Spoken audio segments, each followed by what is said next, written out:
Hello hi guys, welcome back to एजुगिरी। I hope all of you are doing great, all of you are fine and safe. आज हम start करेंगे अपना 11 फरवरी का current affairs analysis. जैसे कि आपको पता ही है कि आज संडे है और संडे को थोड़ा सा हैवी होता है एनालिसिस, क्योंकि थोड़े एक्स्ट्रा एडिटोरियल्स होते हैं और वो सब डिस्कस करने ज़रूरी होते हैं अगर बाई चांस उनकी न्यूज़ के बारे में ज़्यादा बात नहीं हो रखी ड्यूरिंग द वीकडेज। ठीक है, तो यस स्टार्ट करेंगे।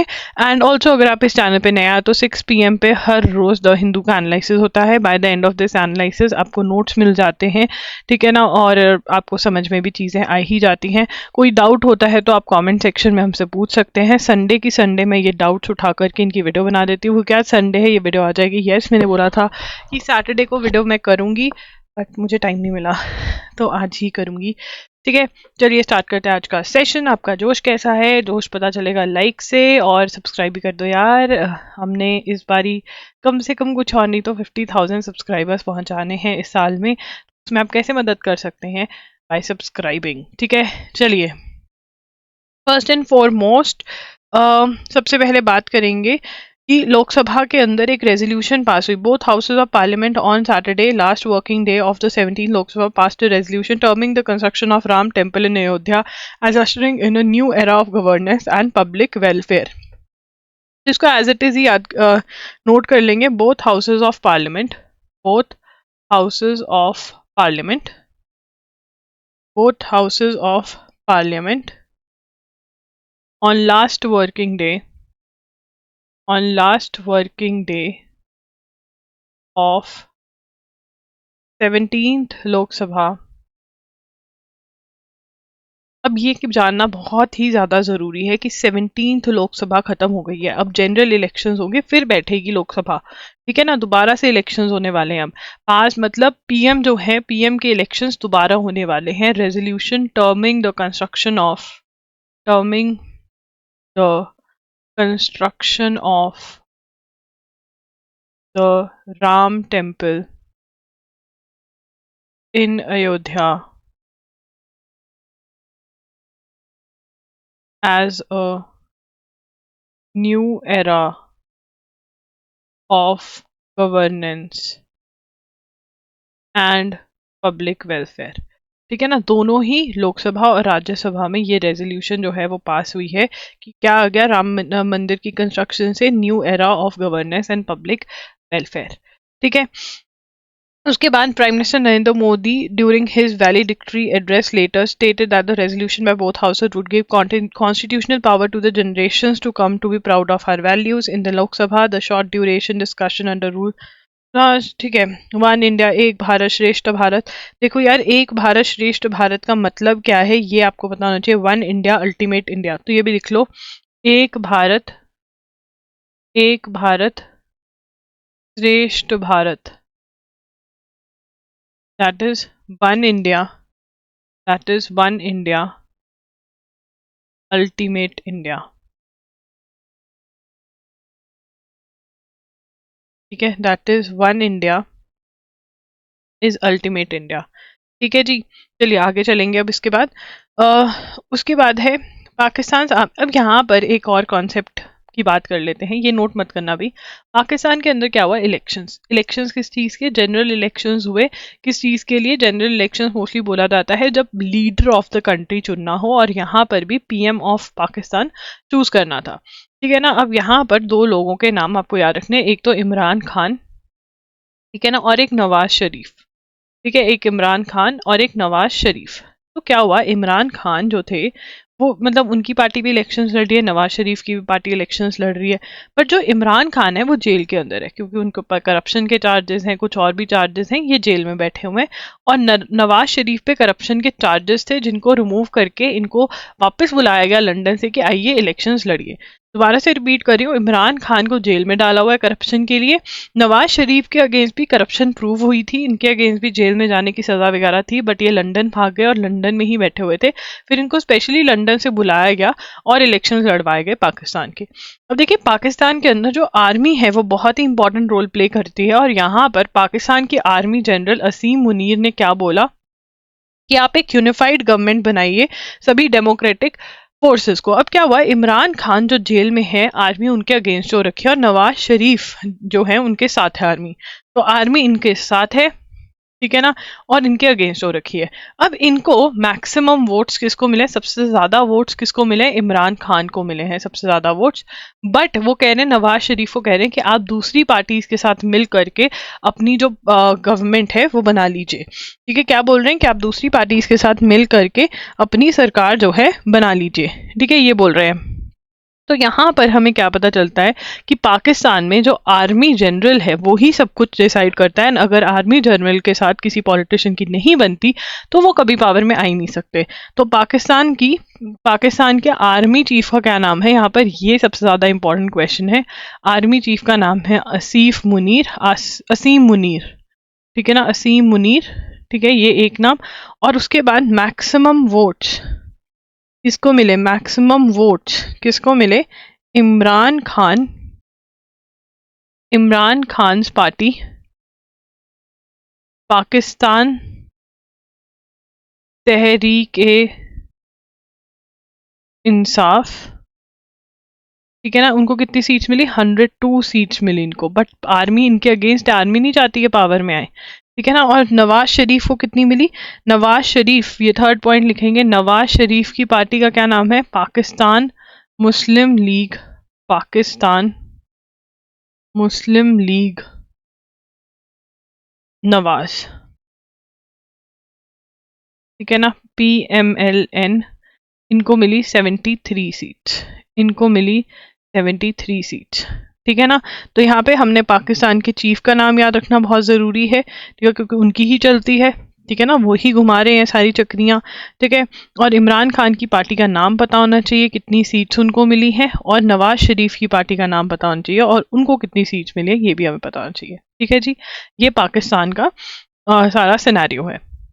अब यहाँ पे कार्बन लेंथ के बारे में हम पढ़ेंगे। इसका मतलब मेरे से एक ड्रॉप हो गया, कोई बात नहीं है, मैं कल ले आऊँगी। मेरे से एक ड्रॉप हो गया कोई, क्या यहाँ पर होगा, 1 मिनट रुको, होना तो चाहिए, नहीं है, कुछ रहेगा मेरे से, ठीक है ना। ये क्या है, ईस्टर आने वाला है। ईस्टर जो होता है वो क्रिश्चियन एक फेस्टिवल होता है, तो उसके अंदर वो कह रहे हैं कि कार्बन लेंट होगा, मतलब कुछ ऐसा करेंगे कि पॉल्यूशन को कम कर सके। कुछ ऐसे डेज जो हैं वो सेलिब्रेट करेंगे, जैसे फास्टिंग ऑफ इग्नोरेंस, कि इग्नोर करें जिन चीज़ों को वो नहीं करेंगे। लास्ट डे पे सोशल मीडिया ज़्यादा यूज़ नहीं करेंगे, 24 से 31 तक लोगों से इन पर्सन बात करने लगेंगे, प्राइवेट व्हीकल्स नहीं यूज़ करेंगे। ऐसा सा जो है ईस्टर पे ये लोग कर रहे हैं, तो कल मैं ये ले आऊँगी। अब यहाँ पर जो इलेक्शंस है वो दोबारा होने वाले हैं, तो नरेंद्र मोदी की गवर्नमेंट ने, जो 17th लोकसभा थी, उन्होंने क्या क्या चीज़ें हैं जो बहुत इंपॉर्टेंट करी।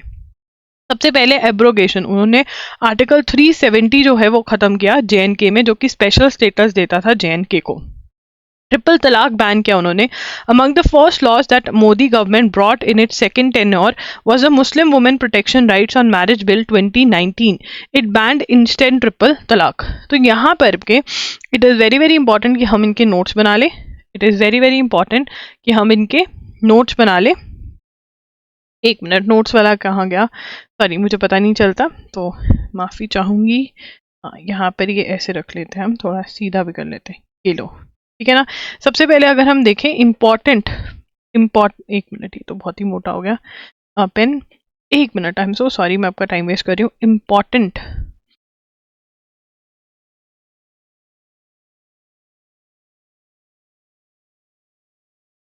Important things under 17th Lok Sabha, ऐसे करके लिख लेते हैं। सबसे पहली चीज, आर्टिकल 370 उड़ा दिया। आर्टिकल, ये ऐसे लिख देते हैं, abrogation of article 370 in JNK, ठीक है ना। दूसरी चीज क्या हुई, ट्रिपल तलाक बैन। ट्रिपल तलाक बैन, जो मुस्लिम्स के अंदर जो मेल था उसके पास पावर थी कि 3 बार तलाक बोलने पे तलाक हो जाता है, वो जो थी वो चीज़ ख़त्म कर दी, ठीक है ना। The first law in its second tenure was, first law, ये नहीं लिखेंगे, क्या लॉ लेकर आए, मुस्लिम women protection of rights on marriage bill 2019, ये बिल लेके आए तो बैन करता था। ट्रिपल तलाक क्या था? इंस्टेंट ट्रिपल तलाक। इससे क्या बैन हो जाता था?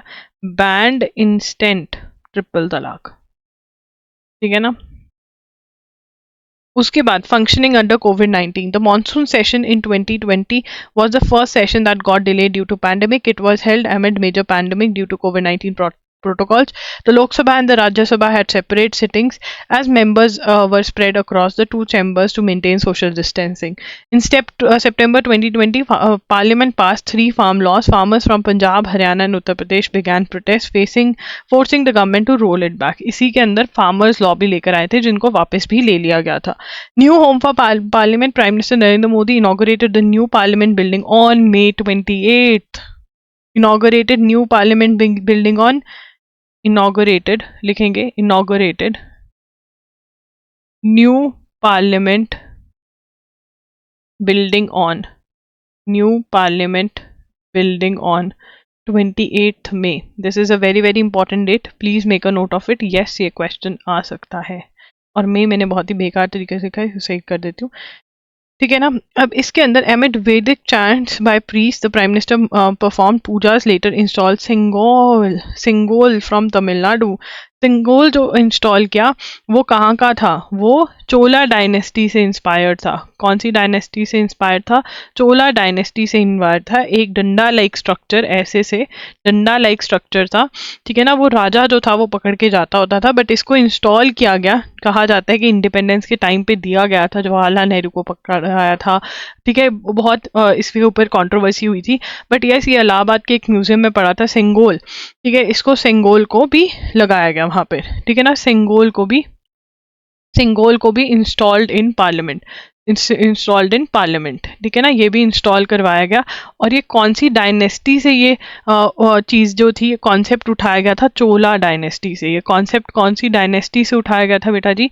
चोला डायनेस्टी से। This is very very important, even though it is not given है, इट इज इंपॉर्टेंट। ठीक है, उसके बाद 27 years after the women's reservation bill was first introduced in parliament, the Lok Sabha passed a bill with near unanimity to amend the constitution and provide 1/3 33% reservation provide करी गई women को। 33% women reservation हुई कहाँ पर? In Lok Sabha and state assembly. Fourth point लिखेंगे 33% reservation. 33%, अच्छा ये ऐसे मूव नहीं होता। 33% reservation for women in Lok Sabha plus state assemblies.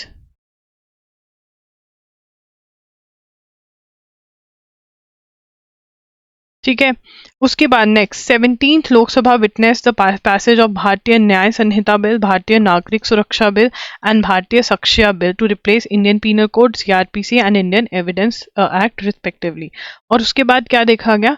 New criminal laws लेकर आए गए। न्यू क्रिमिनल लॉज ये पास हो चुके हैं, प्रेसिडेंट का एसेंट भी मिल चुका है। ये क्रिमिनल लॉज जो है ये लागू होंगे। ठीक है ना? दो नए क्रिमिनल लॉज लेकर आए गए। वो कौन कौन से लॉज हैं जो आए? भारतीय न्याय संहिता बिल, भारतीय न्याय संहिता बिल। ठीक है ना? उसके बाद भारतीय नागरिक सुरक्षा संहिता बिल। ठीक है, उसके बाद आया भारतीय साक्ष्य बिल, भारतीय साक्ष्य बिल। ठीक है ना? ये एक्ट्स बन चुके हैं, लॉज बन चुके हैं। अब तो ये इनको एप्लीकेबल करवाया जाएगा after giving proper training to the police वालास। ठीक है ना? ये हमने पहले पढ़ा था, आई थिंक जनवरी का हमने ये पढ़ा है, जनवरी में। ठीक है ना? इसकी जगह आएगा Indian penal code, Indian penal code की जगह ये आएगा। ठीक है ना? Code of criminal procedure. ठीक है, और फिर तीसरा जो है वो कौन सा है? Indian evidence act. तीसरा कौन सा है? Indian evidence act. ठीक है ना? तो न्यू क्रिमिनल लॉज लेकर आए। उसके बाद on December 13 22nd anniversary of the terror attack, 13 दिसंबर 2023 को एनिवर्सरी थी 22, ठीक है, और वहाँ पे ही पार्लियामेंट में अटैक हुआ। Record suspension in a single session, 146 opposition MPs जो थे वो सस्पेंड हुए, बहुत दोनों हाउसेज में से ये पहली बार ऐसा हुआ, इतने सारे हुए थे। Disqualification and expulsion, the 17th Lok Sabha saw the disqualification of Congress leader Rahul Gandhi after he was convicted in defamation case of Gujarat court. तो ये क्या हुआ था, ये वाला केस जो है ये समझ लीजिए, चाहे लिखने की जरूरत नहीं है। तो राहुल गांधी को डिस्क्वालीफाई कर दिया गया था लोकसभा से। क्यों कर दिया गया था डिस्क्वालीफाइड फ्रॉम लोकसभा? क्योंकि इनकी कन्विक्शन हो गई थी कौन से केस में, डेफेमेशन के केस में, कन्विक्टेड इन डेफेमेशन केस। इन्होंने मोदी कम्युनिटी से, इन्होंने कहा था कि सारी मोदी कम्युनिटी जो है वो चोर है, तो उसमें डेफेमेशन का केस हुआ एंड कन्विक्शन होगी। कन्विक्शन का मतलब क्या होता है? That he was proven guilty, that he was proven guilty, कि हाँ इन्होंने ये किया है। डिस्क्वालीफाई हो गए थे और फिर दोबारा से वापस आ गए थे। ही वॉज रीइंस्टेटेड, ठीक है ना। कन्विक्शन का स्टे किया था सुप्रीम कोर्ट ने। The house also expelled Trinamool Congress MP Moitra after ethics committee found her guilty in unethical. अब मोइत्रा को क्यों निकाला गया? अब देखिए ये भी आप नोट कर लीजिए, क्वेश्चन आ सकता है कि 17th लोकसभा में कौन कौन एक्सपेल हुआ। 17th Lok Sabha, disqualification of Rahul Gandhi, of Rahul Gandhi from Lok Sabha, of Rahul Gandhi from Lok Sabha, कहना क्यों? convicted in, convicted मतलब he was proven guilty, convicted in Gujarat defamation case, convicted in Gujarat defamation case, convicted मतलब proven guilty,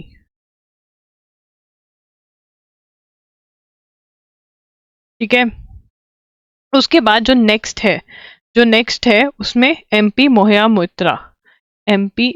Moitra, देखिए उसके अंदर जो ऊपर वाला केस था, मैंने बता दिया कि उन्होंने मोदी कम्युनिटी को बोला था, फिर उनके अगेंस्ट केस हो गया और प्रूव हुआ कि हाँ उन्होंने मोदी कम्युनिटी को गलत बोला, दैट इज डेफेमेशन, बेइज्जती करना एक कम्युनिटी की सही नहीं है, ये कोर्ट ने हेल्ड किया था। एमपी मोहिया मोइत्रा जो थी उनको डिस्क्वालीफाई किया, ठीक है ना। She was expelled from Lok Sabha. क्यों?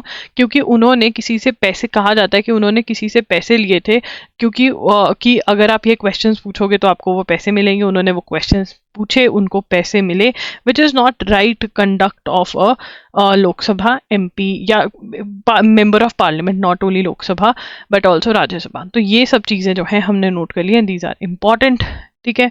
चलिए आगे चलेंगे। Navy chief inaugurates new defence system, नए सिस्टम जो है नेवी चीफ ने इनॉग्रेट करे हैं। कौन कौन से करे हैं? एक तो उन्होंने करा precision approach radar at INS Utkarsh in Andaman and Nicobar island which will enable. अब देखिए, सॉरी फॉर द बर्ब, यहाँ पर उन्होंने सबसे पहले क्या लिखेंगे, हम हेडिंग देंगे, ये दोबारा मोटा हो गया, क्या करो। Navy chief inaugurates new defence systems. तो हम क्या करेंगे, सबसे पहले डिफेंस सिस्टम का नाम लिखेंगे और उसका क्या काम है ये लिखेंगे। तो सबसे पहले डिफेंस सिस्टम का नाम प्रिसिशन अप्रोच रडार, ठीक है ना। ये इसका शॉर्ट फॉर्म है पार, ठीक है ना। और इसका फर्स्ट पॉइंट बनेगा, कहाँ पर आया? In Andaman and Nicobar islands, in Andaman and Nicobar islands. ये क्या करेगा? Will enable highly accurate horizontal and vertical guidance to land an aircraft safely in low visibility conditions,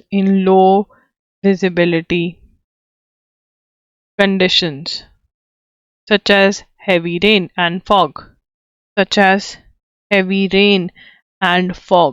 तो आइए इसको दोबारा पढ़ते हैं। हमने पढ़ा कि क्या लेकर आए हैं? Precision approach radar. प्रिसिशन का मतलब क्या होता है? पिन पॉइंटेडली, कि मतलब एक तो है कि बहुत बारीकी प्रिसिशन का काम होता है, बारीकी का काम, ठीक है ना, जैसे हम कहते हैं ये बारीकी का काम है जो मेरे से हो नहीं रहा, ठीक है ना, मोटा मोटा काम होता है। प्रिसिशन मतलब एक्यूरेट, एक पर्टिकुलर पॉइंट के अराउंड ही होना चाहिए। तो यहाँ पे प्रिसिशन लैंडिंग हो पाएगी फॉग और हैवी रेन के अंदर अंडमान और निकोबार आइलैंड में ये लगाया गया है, ठीक है। उसके बाद दूसरी चीज जो है, he also inaugurated integrated under water harbour defence and, मैंने हार्वर्ड बोल दिया था, I am sorry, harbour defence and surveillance system. Surveillance का मतलब निगरानी रखना, सर्विलेंस मैं आपको ये क्यों बता रही हूँ इन वर्ड्स के मीनिंग, सो दैट आपको इनकी शॉर्ट फुल फॉर्म से ही पता चल जाए ये क्या है। तो ये क्या है, IUHDSS, that is integrated under water harbour defence and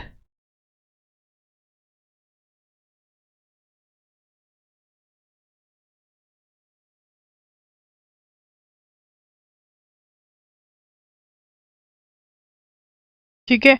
तो ये कहाँ पर आया, ये भी Port Blair, Port Blair is also Andaman Nicobar, Andaman and Nicobar की कैपिटल है ये। Is capable of detecting, capable of detecting capable of detecting identifying and capable of detecting identifying and tracking surface to surface tracking surface and water targets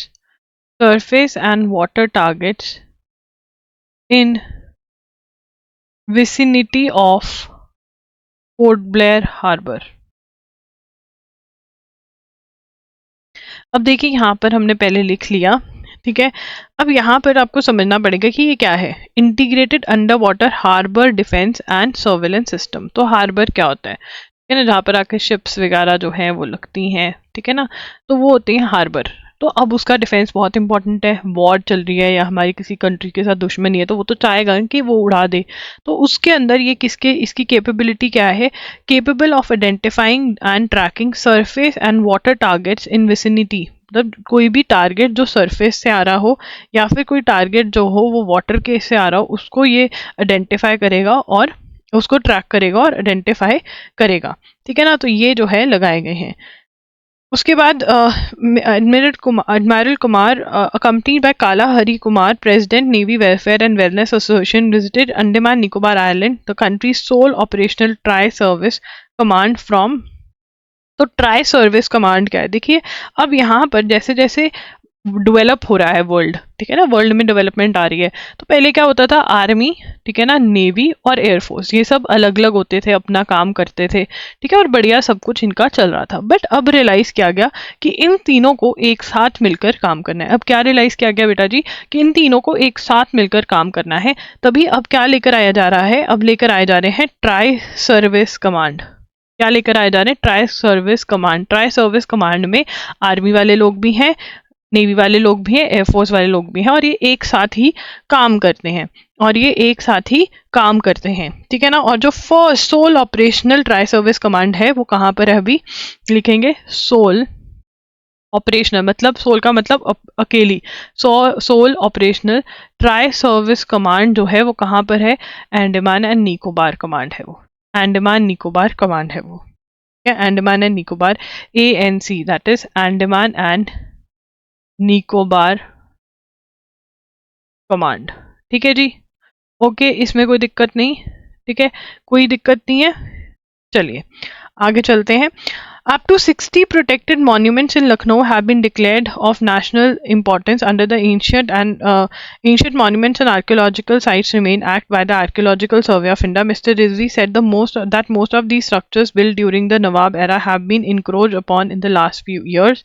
तो यहाँ पे जो लखनऊ के जैसे चतर मंजिल है, काजमेन बिल्डिंग है, रूमी दरवाज़ा है, बड़ा इमाम बरा है, छोटा इमाम बरा है, ये सब जो है, इंक्रोचमेंट का मतलब क्या होता है, what is the meaning of the term encroachment, anyone in the chat section. Encroachment मतलब जो सरकारी गवर्नमेंट की लैंड है या किसी और की लैंड पे कोई और कब्जा करके बैठा है, समवन एल्स, किसी ने कब्जा कर लिया, इंक्रोचमेंट कहते हैं उसको। Uttarakhand government on Saturday constituted a 9-member committee to prepare the draft rules of Uniform Civil Code। लिखेंगे Uttarakhand government Uttarakhand government constituted a 9-member committee to prepare draft rules for uniform civil code. ठीक है ना, तो हमें पता है ना कि यूसीसी क्या है, ठीक है ना, नहीं पता तो पिछले वाले लेक्चर्स देख लेना. कमिटी हेडेड बाय, ये बहुत इंपॉर्टेंट है, committee headed by Shatrughan Singh. ठीक है, कौन हेड कर रहे हैं? शत्रुघ्न सिंह. ठीक है, ये इंपॉर्टेंट है, ये रूल्स बन रहे हैं, ड्राफ्ट के रूल्स बन रहे हैं कि कैसे एप्लीकेशन ये सब कुछ होगा उत्तराखंड के अंदर. ठीक है, चलिए आगे चलेंगे.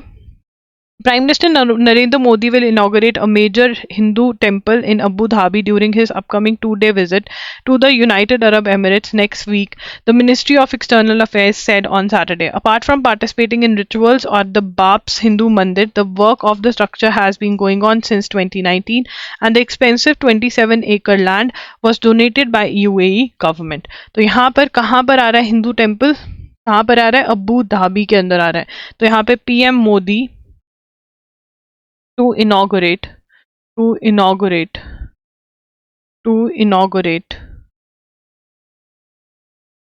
Hindu temple जिसका नाम है बाप्स हिंदू मंदिर इन Abu Dhabi.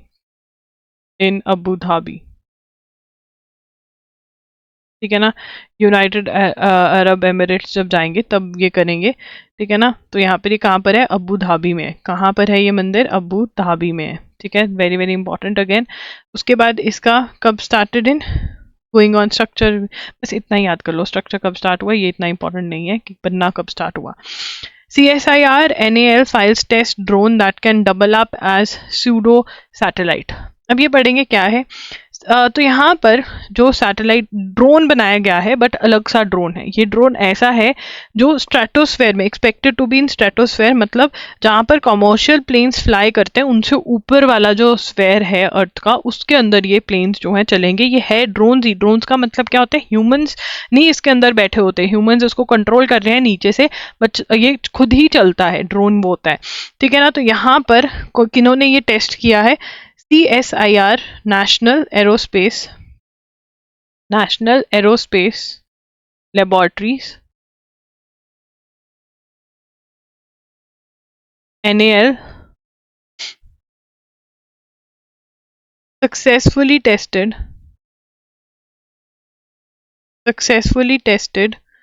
an unmanned aerial vehicle. ठीक है ना, अनमैन्ड मतलब कोई इसमें ह्यूमन बीइंग नहीं बैठा है, एरियल जो हवा में उड़ सके व्हीकल जो है. ठीक है ना, कॉल्ड हैप्स. ठीक है ना, सबसे पहले हैप्स का मतलब क्या है? फुल फॉर्म ऑफ हैप्स का फुल फॉर्म है हाई ऑल्टीट्यूड सीडो सैटेलाइट. अब इसमें फ़र्क क्या है एक नॉर्मल ड्रोन में और इस वाले ड्रोन में? क्या फ़र्क है? ये जो है they are expected to be in stratosphere. ये बहुत इंपॉर्टेंट पॉइंट है. स्ट्रेटोस्फेयर वो स्फेयर है well above where commercial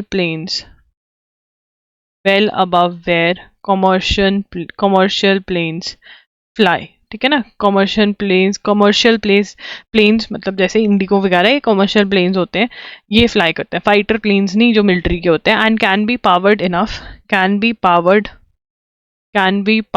B powered using solar cells and battery system.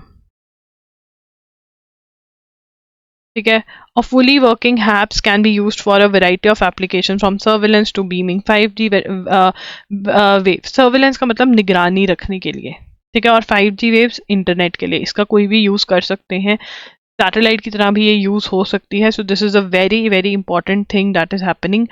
But अभी इसको और भी ट्रायल्स करने पड़ेंगे. बट हमको याद रखना है कि किसने ट्रायल किया है और हैप्स की फुल फॉर्म क्या होती है, इसके अंदर एक नॉर्मल ड्रोन में क्या फ़र्क है. ये जो है ये स्ट्रेटोस्फेयर में उड़ेगा. और एक और फ़र्क है, ये कम्प्लीटली बैटरी सिस्टम पे चलता है, सोलर सेल्स के ऊपर चलता है. ठीक है जी. उसके बाद आगे चलेंगे. Myanmar junta is forcing a law allowing the military to summon all men age 18 to 35 and women age 18 to 27 to serve for at least 2 years. ठीक है. तो यहाँ पे मिलिट्री में सर्व करना पड़ सकता है किनको, जो म्यांमार से हैं. तो म्यांमार जुंता मतलब जो मिलिट्री का हेड है. म्यांमार जुंता कौन है? Head of military. Head of military. Head of military is bringing in a law, is bringing in a law allowing military to summon all men aged 18 to 35 and women aged 18 to 27 to serve for at least 2 years. मतलब army में 2 साल के लिए सर्व करना पड़ेगा. ये कौन लेकर आ रहा है? म्यांमार का जुंता, मतलब head of military in Myanmar. Myanmar वही कंट्री है जहां पर की सिविल वॉर चल रही है, जहां पर सिविल वॉर चल रही है. तो यहाँ पर इसराइल ने बोला कि वो रफा को अटैक करेगा ना. रफा है क्या? एक एरिया है गाजा के अंदर ही. ठीक है ना. तो वहां पर अटैक करने की कह रहे हैं. देखते हैं करते हैं या नहीं. अगर करते हैं तो फिर डिटेल में पढ़ेंगे. How can child safety be ensured online? In early February Meta CEO, Meta CEO is Meta का सीईओ. मेटा में क्या क्या आता है? व्हाट्सएप आ जाता है, इंस्टाग्राम आ जाता है और फेसबुक आ जाता है. ठीक है ना. इनके जो सीईओ हैं Mark Zuckerberg provided a public apology to parents whose children were victim of online predators during a congressional hearing. ठीक है ना. तो ऑनलाइन जो बच्चे जिनको child sexual exploitation crisis hearing was reportedly call to examine and investigate the plague of online child sexual, मतलब online जो है बच्चों का लोग मिसयूज भी करते हैं. तो उसके लिए अपोलोजाइज किया और उसके लिए कुछ करेंगे. जब करेंगे तब नोट्स बनाएंगे. अभी बस पता होना चाहिए कि हाँ ऐसा कुछ हो रहा है, कुछ टर्म भी है ऐसी. The man who led Ukraine's resistance against Russia's invasion has been sacked. Sacked मतलब निकाल दिया गया है जॉब से, उस पोजीशन से. तो यहाँ पर यूक्रेन के कमांडर इन चीफ जो थे वैलेरी ज़ेलेंस्की जो है has been he is no more the commander. ठीक है ना. तो यहाँ पे लिख लेंगे commander in chief of Ukraine army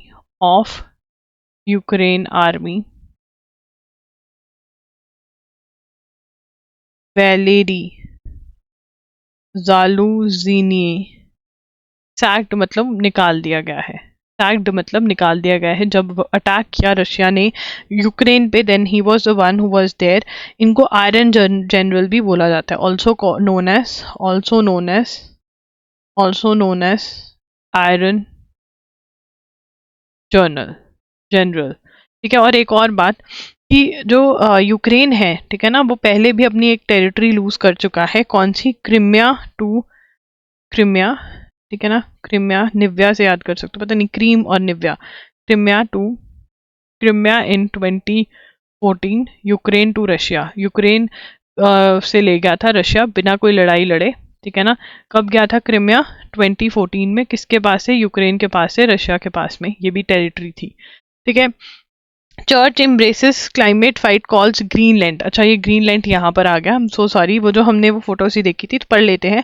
Greenland leading up to Easter commences tomorrow. The Malankara Mar Thoma Syrian church has urged its congregations to partake in unique initiative.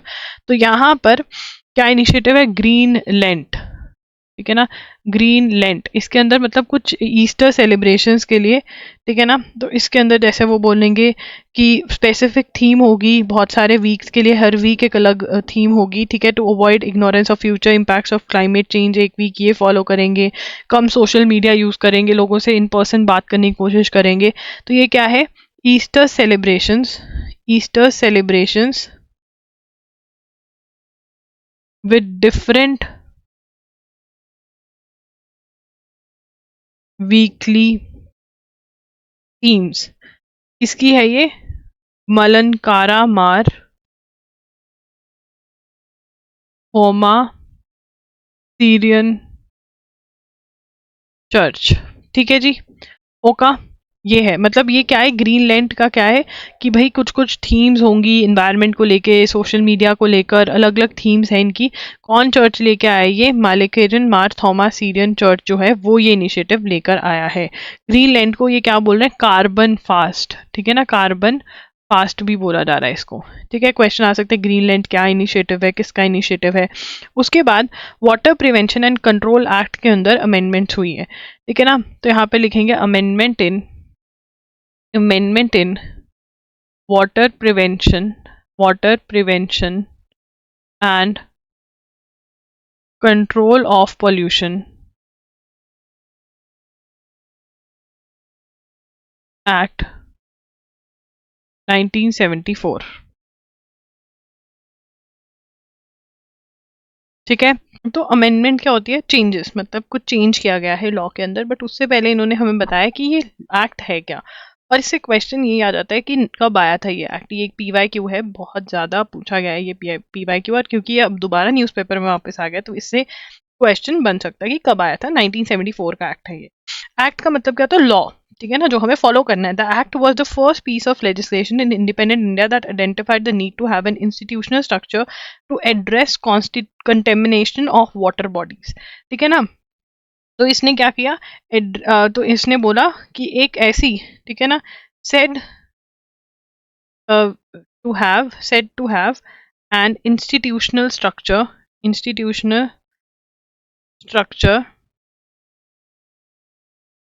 to address contamination of water. Contamination of water का मतलब क्या होता है, contamination का मतलब होता है गंदगी होना। वाटर बॉडीज मतलब हमारी नदियाँ वाटर बॉडीज, जिनके लिए जिन ओशंस, ये सारे इनके कंटेमिनेशन के लिए ये देखा गया कि एक बॉडी चाहिए जो मेक श्योर करे कि ये कंटेमिनेट ना हो। इसीलिए, ठीक है ना, लेड टू क्रिएशन ऑफ किसकी creation led to, central pollution board, central pollution control board, pollution control board, ठीक है ना। और उसके बाद आया और एक हुआ स्टेट पॉल्यूशन कंट्रोल बोर्ड, ठीक है ना, जो स्टेट्स में देख रहा था और सेंट्रल में, इनमें ऑब्वियसली पावर डिस्ट्रीब्यूशन हुई, ठीक है ना। Were charge with monitoring and preventing public water sources from getting contaminated by sewage and industrial effluents. मतलब सीवेज हमारा जो टॉयलेट का पानी है, ठीक है, और इंडस्ट्रियल एफ्लुएंट्स जो इंडस्ट्री जो पानी निकालती है अपने आप में से, और जो गंदा पानी है वो पॉल्यूट ना करे हमारी वाटर बॉडीज को, उसके लिए ये क्या लेकर आए, सेंट्रल पॉल्यूशन कंट्रोल बोर्ड्स लेकर आए और स्टेट पॉल्यूशन कंट्रोल बोर्ड्स लेकर आए। This act made it mandatory for industrial units to get permission from their respective state boards before setting up factories. तो यही वो एक्ट है जिसके अंदर परमिशन लेनी कंपलसरी है, ठीक है ना।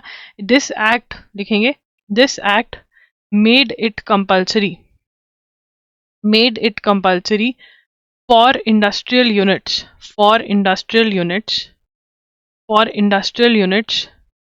to get permission from states before setting up factories, and submitting themselves on whether checks whether their manufacturing and other process were compiling। मतलब चेकिंग करने आ सकते थे वो कि भाई पानी जो है वो कहाँ जा रहा है, साफ तरीके से फेंका जा रहा है, कुछ डिस्टिल हो सकता है तो वो हो रहा है, यानी कि गंद निकाला जा रहा है और फिर उसको लेट गो किया जा रहा है, ठीक है। ये सब चीज़ें जो है कौन से एक्ट के अंदर आई, कौन से एक्ट के अंदर आई, water prevention and control of pollution act 1974। ठीक है जी, बहुत ही basic. What are the amendments. अब जो चेंजेस, अमेंडमेंट्स का मीनिंग क्या होता है, अमेंडमेंट्स का मतलब चेंजेस, क्या चेंजेस लेकर आई जा रही हैं इसके अंदर। Water is a state subject का मतलब क्या होता है, ये कॉन्सेप्ट है, अगर आप लिखना चाहते हैं तो आप लिख सकते हैं, ठीक है ना। इसके अंदर कॉन्सेप्ट में क्या है कि जो स्टेट है, ठीक है, हमारे यहाँ पर सब्जेक्ट्स जो हैं वो बंटे हुए हैं। कैसे बंटे हुए हैं, देखिए जैसे स्कूल के अंदर बटा हुआ आता है ना कि हिंदी ये पढ़ाएंगे, इंग्लिश ये पढ़ाएंगे, मैथ्स ये पढ़ाएंगे, है ना, मोस्टली ऐसे बटे होते हैं। वैसे ही सब्जेक्ट्स बटे हुए हैं बिटवीन द स्टेट, जो कि स्टेट लिस्ट में सब्जेक्ट्स है उसके ऊपर स्टेट गवर्नमेंट जो है वो लॉ बनाएगी। ठीक है, यूनियन लिस्ट जिसके जो यूनियन लिस्ट के अंदर सब्जेक्ट्स हैं वो कौन लॉ बनाएगा उसके ऊपर सेंट्रल गवर्नमेंट लॉ बनाएगी। एंड जो कॉन्करेंट लिस्ट में सब्जेक्ट्स हैं वो उसके ऊपर लॉ कौन बना सकता है, उसके ऊपर एनीवन मतलब स्टेट या सेंट्रल गवर्नमेंट में से कोई भी लॉ बना सकता है। सब्जेक्ट्स मतलब जैसे पुलिस हो गया, पब्लिक ऑर्डर हो गया, हेल्थ हो गया, ऐसे ऐसे डिफरेंट सब्जेक्ट्स है। और उसमें ही एक सब्जेक्ट जो है वो है वाटर, पानी। Water is the state subject. अब स्टेट सब्जेक्ट है तो सेंट्रल गवर्नमेंट कैसे लॉ बना सकती है, क्योंकि स्टेट लिस्ट में आता है तो तुम कहोगे ये तो चीटिंग है central government. But central government बना सकती है लॉ बना सकती है अगर कोई 2 और मोर स्टेट्स उसके पास आकर बोलें कि तुम लॉ बना दो। ठीक है, तो पढ़ते हैं इसको। Water is a state subject and the centre can not directly pass legislative law influencing water management. ये क्लियरली बोल रहे हैं कि centre can not directly make laws water management से लेकर, however the centre can create legislation if 2 और more states demand it. अगर 2 या 2 से ज्यादा स्टेट्स जो हैं उसको डिमांड करती हैं, and this can be made applicable by states over the territories if they adopt the legislation in their assemblies.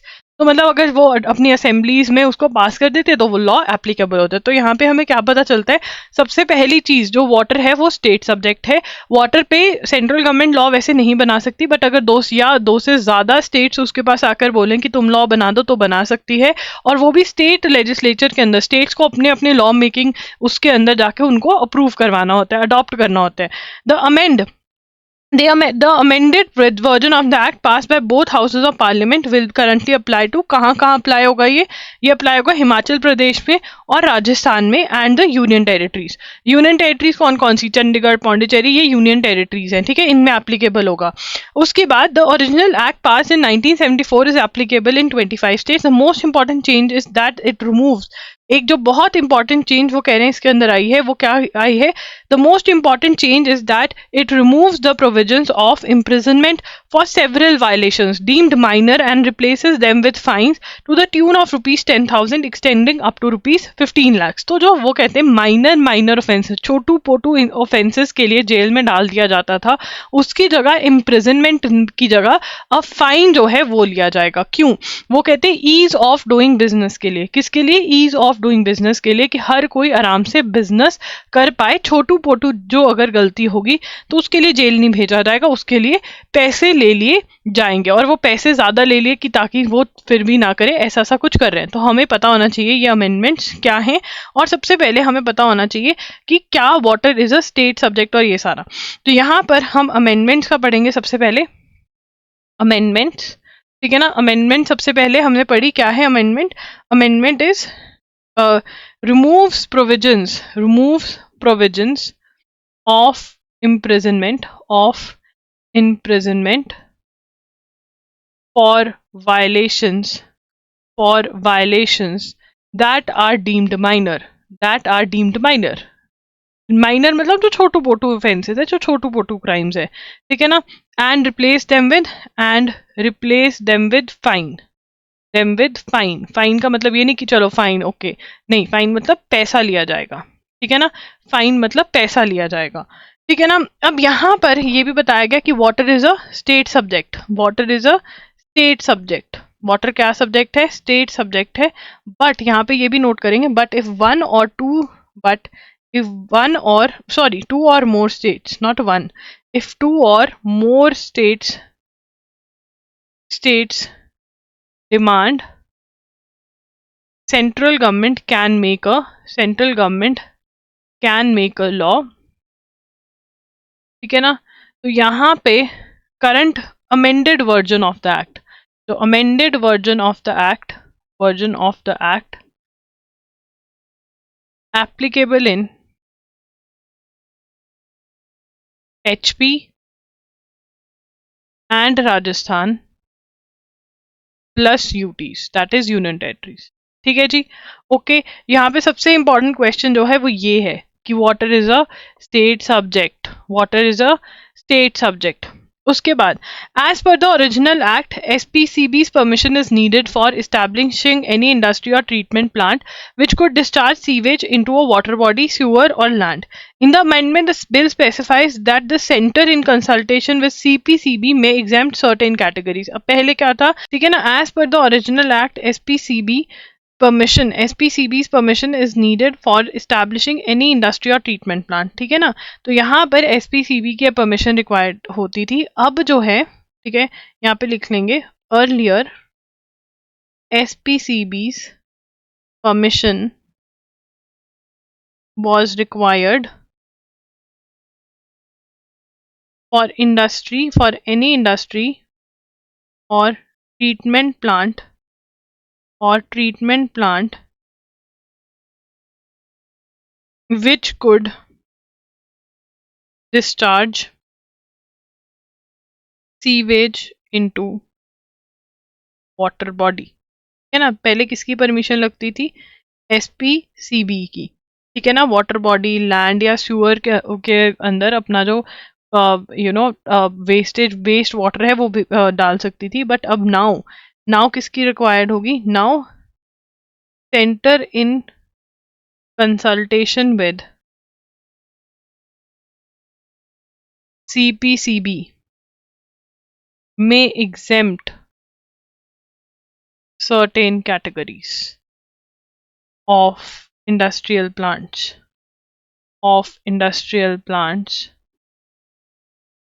from obtaining such a consent, है ना. कुछ इंडस्ट्रियल प्लांट्स को जो है उनको शायद अब कंसेंट की ज़रूरत नहीं पड़ेगी.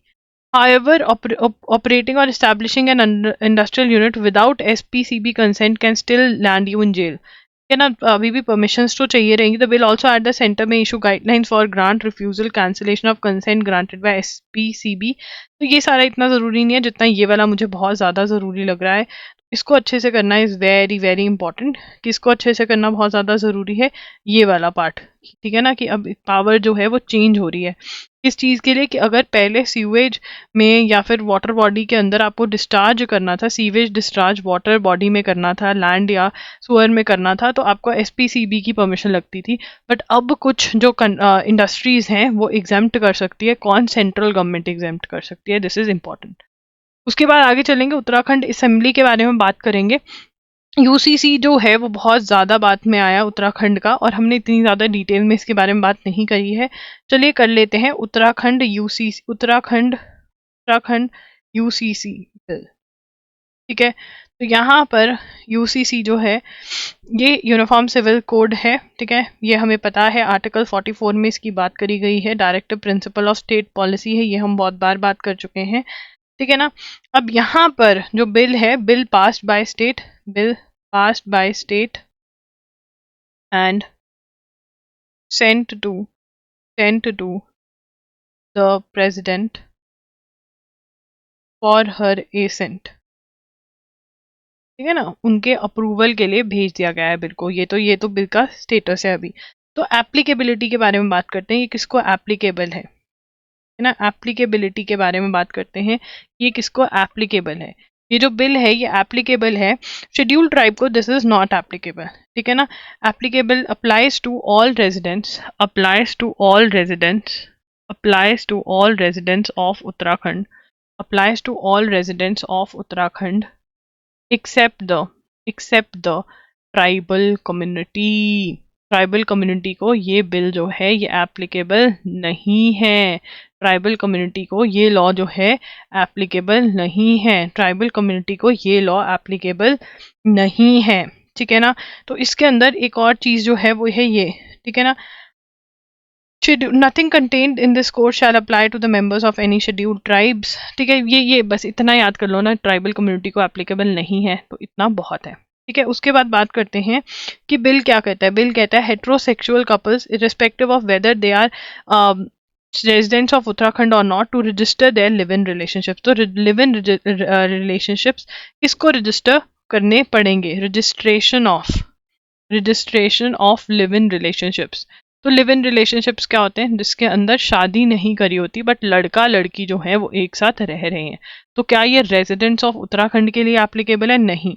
चाहे आप रेजिडेंट ऑफ उत्तराखंड हो या नहीं हो, अगर एक लड़का और लड़की एक साथ रह रहे हैं तो इट इज़ इम्पॉर्टेंट कि वो अपना रजिस्टर करवाएं। ठीक है ना। तो ये क्या है, obligation on all heterosexual couples irrespective of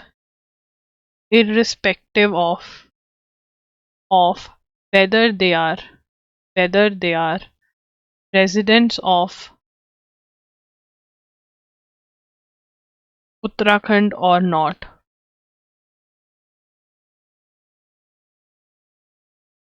to register their live-in relationships। उनको अपने लिव इन रिलेशनशिप जो है वो रजिस्टर करने पड़ेंगे by submitting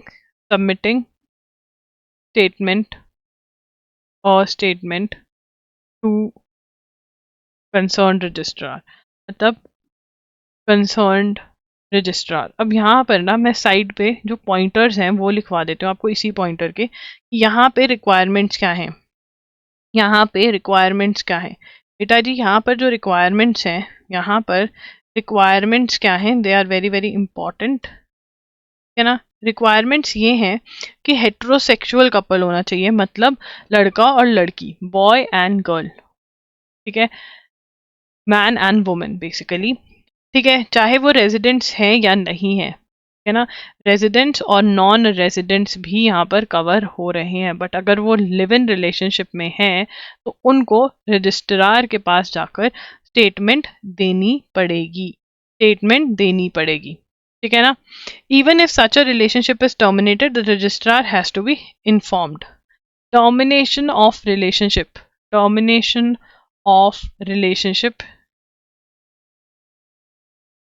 also needs to be informed, है ना। तो जब रिलेशनशिप में आए तब भी, ठीक है। In case either partner is less than 21 years old, तो वो मदर फादर को भी बताएंगे, ठीक है। सब्सिक्वेंटली अगर 21 ईयर्स से less than 21 years old any partner, parents would be informed.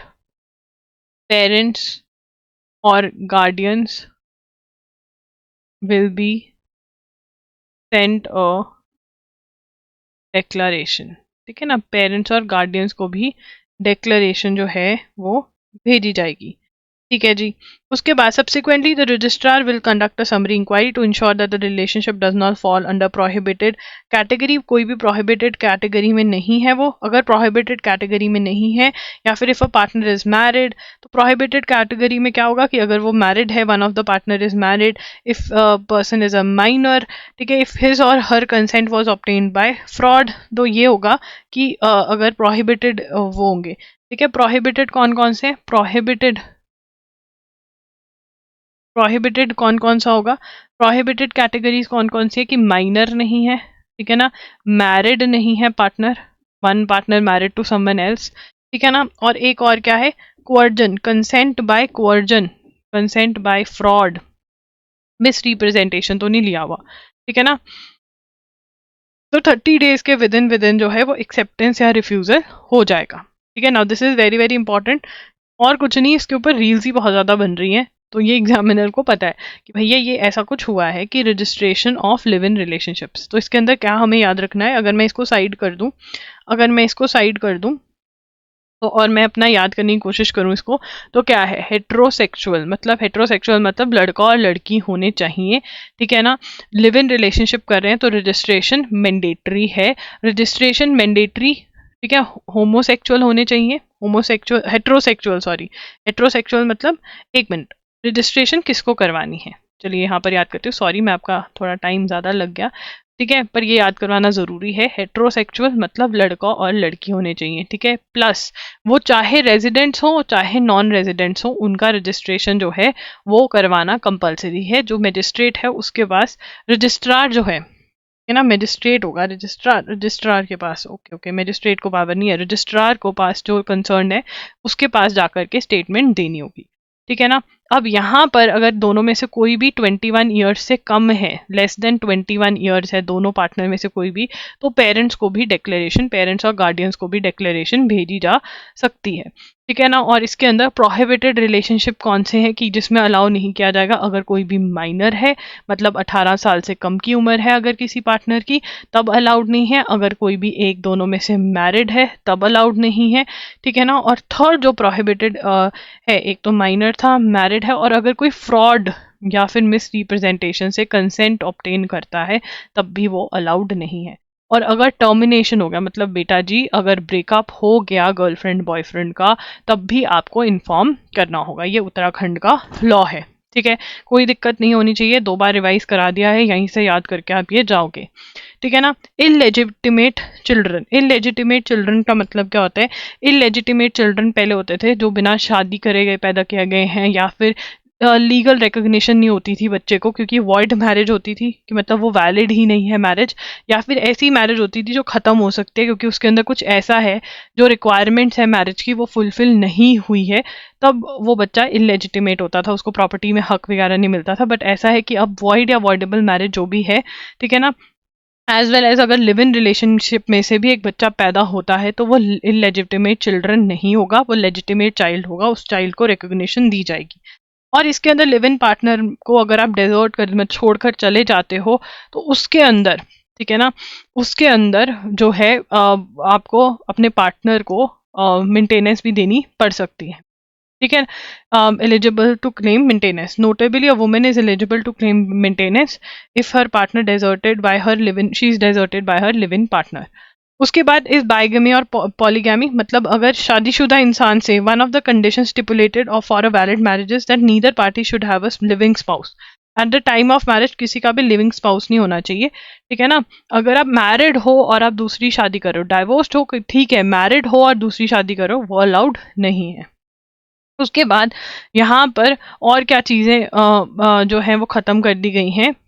What about divorce proceeding, no marriage can be dissolve without a court order. जय मतलब यहाँ पे ट्रिपल तलाक जो है वो ख़त्म कर दिया गया है, वो तो वैसे भी ख़त्म हो गया था, बट स्पेसिफिकली जो तलाक होगा वो प्रॉपर डाइवोर्स से ही होगा। 1 ईयर ऑफ मैरिज के विद इन आप डाइवोर्स फाइल नहीं कर सकते, एक्सेप्शनल केसेस में ही आप डाइवोर्स फाइल कर सकते हो 1 ईयर ऑफ मैरिज के with in. Sorry for burp, वो यहाँ पर लिखा हुआ है, ठीक है ना। तो ये है। और distinct feature of the bill is it अबॉलिशेस coparcenary property. तो होता था एक सिस्टम जिसमें करता होता था और ये सब होता था, वो सब रिमूव कर दिया है।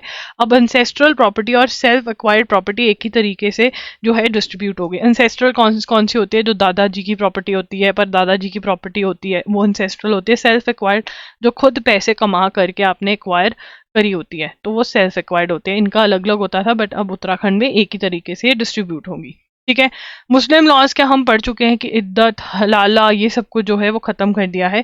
यहाँ पे निकाह हलाला, इद्दत और ट्रिपल तलाक जो है वो ख़त्म कर दिया। निकाह हलाला क्या था कि लड़की को अगर ए से मैरिड है, ठीक है ना, अब उसको बी से शादी करनी पड़ेगी। अगर उसको ए से दोबारा शादी करनी है, बी के साथ रात गुजारनी पड़ेगी और फिर ही वो ए से कर सकते हैं, दैट इज़ हलाला, ठीक है। इद्दत क्या है? शादी अगर डाइवोर्स हो गया है तो डाइवोर्स के बाद भी 3 महीने 3 months she has to wait, 3 period she has to wait before she gets remarried, ठीक है ना, ये होता है इद्दत, ठीक है। और ट्रिपल तलाक तो वो है ही है कि तलाक तलाक तलाक 3 बार बोल दिया लड़के ने तो तलाक हो गया, वो भी अलाउड नहीं है, ठीक है।